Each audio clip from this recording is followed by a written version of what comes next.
Salut à tous, c'est Antoine. Aujourd'hui, je poursuis mon décompte des albums de Bad Religion. Huitième position, j'y vais avec Recipe for Hate, qui est probablement l'album le plus diversifié qu'ils ont fait jusqu'à maintenant. Qui dit diversité, par contre, amène des plus et des moins. Le plus, c'est que t'as pas l'impression de tout le temps écouter la même tune, ce qui est vraiment très bien, mais les moins, c'est que ça se peut que t'aimes pas toutes les tunes, ce qui est mon cas avec cet album-ci, mais somme toute, il y a quand même des grands classiques. American Jesus, un incontournable dans l'histoire du groupe. La chanson titre Recipe for Hate, vraiment très très bonne. J'aime beaucoup Portrait of Authority, Struck a Nerve. Il y a un guest avec, il y a une femme qui fait des backs avec eux. Je pense que c'est la seule fois qu'il y a une voix féminine dans Bad Religion. Je trouve ça vraiment très cool. My Poor Friend Me, que j'aime beaucoup. Don't Pray on Me et Skyscraper, là, qui est un classique selon moi.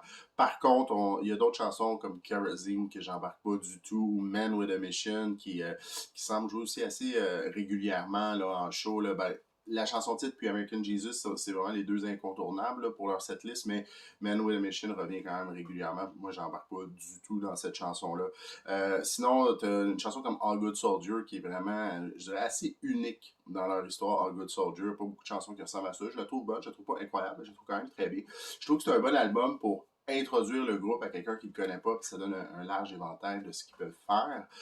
D'ailleurs, je l'avais mentionné dans mon premier vidéo, c'est un point tournant. Moi, j'ai la version qui était sortie sur Epitaph Records, mais par la suite, l'album a changé de bannière et est ressorti sur Atlantic Records, puis ensuite, ils ont fait, Stranger Than Fiction jusqu'à New America avec Atlantic.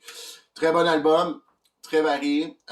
Certains vont probablement le classer dans leur top 2, top 3, même en première position. Ça se trouve, je peux comprendre, moi, c'est parce qu'il y a des bouts, ça accroche, et c'est pour cette raison-là qu'il est en huitième.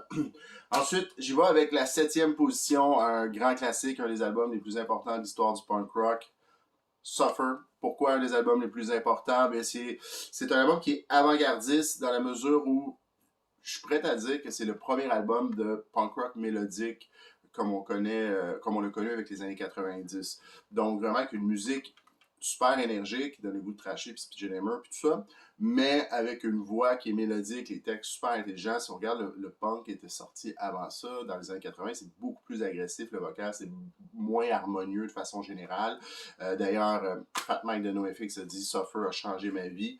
Quand il a écouté cet album-là, il a dit « Ok, c'est ça que je veux faire ». D'ailleurs, on a souvent dit « Ah, NoFX, c'est une copie de Bad Religion » dans les débuts. Moi, je suis pas d'accord du tout avec ça, mais on comprend que oui, c'est vrai qu'il y a eu une grosse inspiration. C'est là que SML même après ça est sorti, où on sent qu'il commence à vouloir être mélodique dans les mélodies vocales. Là. Donc, Suffer, en ce sens-là, il a influencé énormément de bands. C'est un album, c'est un pionnier du genre. C'est pas mon préféré, comme vous pouvez le voir, il y en a d'autres qui s'en viennent. Il y a quand même 6 autres albums que je classe plus haut que lui. Mais n'empêche que, historiquement parlant, Suffer est probablement un des albums les plus importants de l'histoire du punk rock. Voilà.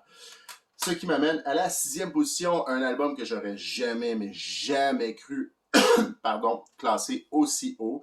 Avant de faire ma réécoute, il était dans les dernières positions. Tu avais Into the Unknown, puis ensuite tu avais cet album-là. Là, j'ai classé même plus bas que New America. Comme quoi, des fois, ça vaut la peine de donner une deuxième et une troisième chance à un album.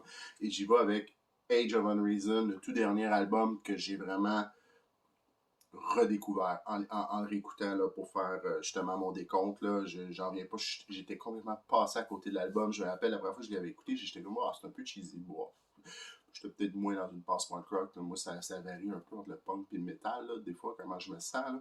Donc, en le réécoutant, là, vraiment, Chaos from Within, je l'adore. Do the Paranoid Style aussi. End of History. Age of Unreason, je trouve incroyable. Il y a une chanson, Face of Grief, ça rentre au poste, vraiment intense. Je comprends pas pourquoi je passais à côté de ce tune-là la première fois que j'ai écouté l'album. Et ma préférée, Old Regime, j'adore cette chanson-là. Je trouve qu'il vaut vraiment la peine pour une deuxième écoute. Je dois avouer que la fin de l'album, là, à partir de la piste 11 jusqu'à la fin, je trippe vraiment moins. Par contre, je trouve mon compte là, dans le reste. Il y a des chansons, tu sais, Lose Your Head, Candidate. Bon, je trouve qu'il sonne un petit peu vieux, là. Ça sonne un petit peu plus rocker que punk rock, mais sans, somme toute, c'est quand même, ça le fait.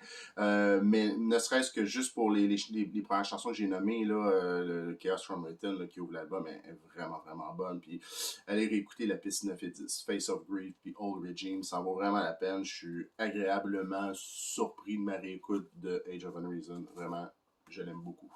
Voilà. Ce qui m'amène à la 5e position. Il y a beaucoup de gens qui disent que l'album qui sonne le plus dark de Bad Religion, c'est How Could Hell Can Be Any Worse. Je dois avouer que je suis pas d'accord. Pour moi, c'est un peu son petit frère qui sonne le plus dark. Et c'est New Maps of Hell, qui est évidemment un clin d'œil pour ce qui est de la pochette de How Could Hell Can Be Any Worse. Je trouve que New Maps of Hell, c'est de loin l'album qui sonne le plus dark de Bad Religion, qui est quand même dans la dernière phase du groupe. Il y a vraiment beaucoup de bonnes tunes. Requiem for Descent, Before You Die, qui est ma préférée sur l'album. J'aime beaucoup Dearly Beloved. J'aime Lost Pilgrim, qui est une de mes chansons préférées. Aussi, la chanson New Dark Age. Je trouve que c'est un album qui rentre au poste. Il est quand même agressif, on s'entend là, pour du Bad Religion, mais il est très sombre. Je trouve qu'il vaut la peine aussi d'être écouté. Il était beaucoup plus haut que ça dans mon classement à l'origine aussi. Là, plus haut dans le sens de plus bas, là, dans une position. On se comprend. Donc, un autre album que j'ai redécouvert en réécoutant New Maps of Hell, pardon, ça vaut vraiment la peine d'y revenir. Donc, j'y vais avec mon top 4, qui sont vraiment des classiques pour moi. Top 4, ça n'a pas beaucoup bougé, là. Je dirais le top 4, ça, c'était pas mal mes préférés avant la réécoute, puis ça l'est encore aujourd'hui. En 4e position, Generator, qui était longtemps mon album préféré de Bad Religion. Je trouve que le rapport qualité-quantité sur cet album-là est le plus élevé de toute l'histoire du groupe. Il y a 11 tunes, je trouve que les 11 tunes sont bonnes. Il y en a que j'aime un petit peu moins. J'avoue qu'Heaven is Falling, je l'aime un peu moins, même si c'est une chanson qui est quand même populaire, cet album-là. Moi, ça m'accroche un petit peu moins. Mais il y a la chanson titre, Generator, qui est probablement ma chanson préférée de toute Bad Religion. Tout album confondu, cette chanson-là, je trouve que c'est un chef-d'œuvre. J'aime beaucoup No Direction, The Answer, qui est vraiment. Le texte est tellement bon. Atomic Garden aussi. Puis avec Only Entertainment, on voit que le groupe essayait autre chose. Il faut comprendre. Generator, bon, il est sorti après Against the Grain. C'est le début d'une nouvelle ère dans l'histoire du groupe où on sent que le groupe veut changer bon, là, un peu les rythmiques, pas toujours du super rapide, on va un peu dans le mid-tempo, des choses comme ça. Ça commence à apparaître avec cet album-là, puis après ça, Recipe for It, comme je mentionnais tantôt, qui est encore plus varié. Là. Donc, Generator, c'était vraiment le début de quelque chose. Premier album aussi avec Bobby Shire au drum, un classique. Un autre album, lui, puis Recipe for It, ça serait probablement les deux premiers que je montrerai à des gens qui ne connaissent pas le groupe. Voilà. Ce qui m'amène à la 3e position, l'album avec la meilleure production de tout Bad Religion, selon moi, un classique de la nouvelle ère. The Empire Strike First. D'ailleurs, c'est ma pochette préférée et c'est mon titre d'album préféré de Bad Religion, avec un clin d'œil clairement à The Empire Strike Back, là, le film de Star Wars. Empire Strike First, je trouve le titre vraiment brillant. C'est l'album aussi que ça paraît le non pas que ça paraît le plus, mais qui est le plus pertinent qui ait 3 guitares, selon moi. Parce que bon, c'est pas toujours nécessaire qu'il y ait 3 guitares dans Bad Religion, mais dans cet album-ci, je trouve que c'est celui-là que c'est le mieux utilisé. Le son du drum, le son des guitares, tout sonne vraiment bien. L'intro, ouverture, je l'adore, j'aime l'ambiance que ça crée. Sinister Rouge, ça part en force, c'est une des meilleures chansons d'ouverture de tous les albums de Bad Religion, selon moi. Il y a Let Them Eat War avec un guest, un gars qui vient faire un rap. Tu dis, rap avec Bad Religion, ça peut-tu fonctionner? Ben, ça fonctionne très bien dans le cas de ce tune-là. Je trouve ça vraiment bon. The Empire Strike First, la chanson titre, je l'aime beaucoup. Beyond Electric Dream aussi.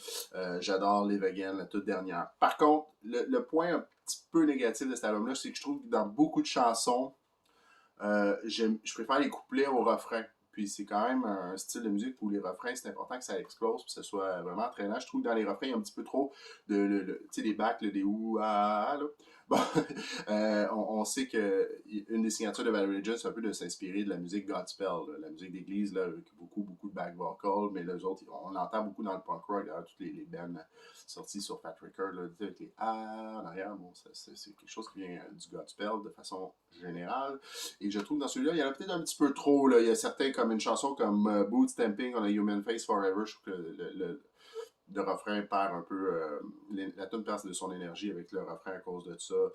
To Another Abyss aussi. Donc il y a certaines chansons que je trouve ça un petit peu dommage. Là. Je trouve que avec le refrain, ça décline un peu. Mais somme toute, ça reste un excellent album.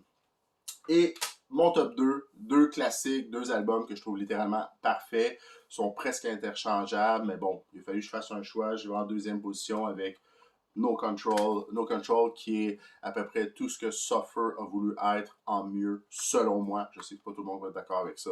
On est vraiment dans la même lignée que Suffer. Bon, c'est l'album qui est sorti après. C'est juste que je trouve que de façon générale, les tunes sont juste meilleures. Il y a des exceptions. Oui, il y a Do What You Want sur Suffer, qui est meilleur que certaines chansons de No Control. Mais de façon générale, je trouve que No Control, c'est juste un accomplissement, un groupe qui se surpasse dans le même style. Et c'est un album littéralement parfait. Il y a You, qui est une de mes chansons préférées. I Want to Conquer the World, qui est évidemment un classique. Change of Idea, qui est probablement une des meilleures tunes de 30 secondes qui a jamais été écrite. La chanson titre, No Control. Bref, l'album il est bon de A à Z. C'est comme 25-26 minutes pour 15 tunes. C'est vraiment la définition de ce que devrait être du punk rock, selon moi. Ça rentre au poste. J'adore cet album-là. Mais, malgré tout, il a fallu que je choisisse. Et en première position, j'y vais avec l'album ultime de Bad Religion, selon moi, Against the Grain, avec classique par-dessus classique. Il y a 17 pistes. En général, je suis quelqu'un qui préfère un petit peu moins de pistes, plus... D'ailleurs, il y a une chanson qui s'appelle Quality Over Quantity sur cet album-là. Donc, en général, moi, je vais plus miser sur la qualité que la quantité, mais dans ce cas-ci, on a quand même les deux, selon moi. Que ce soit, bon, Flat Earth Society, Fate Alone, Anesthesia, la chanson titre, Operation Rescue, God Song, Walk Away. Je veux dire, l'album il est incroyable. Sinon, ben, il y avait la première version de 21st Century Digital Bug, qui est quand même bonne, même si, somme toute, comme je disais dans mon premier vidéo, je trouve qu'elle fait plus sur Stranger Than Fiction. Mais ça reste que c'est un très bon album de A à Z. Against the Grain est probablement dans mon top 5, mettons, de meilleurs albums punk rock à vie. Donc, voilà, c'était ça pour Bad Religion. Merci d'avoir pris le temps d'écouter, puis je vous invite à commenter. Merci.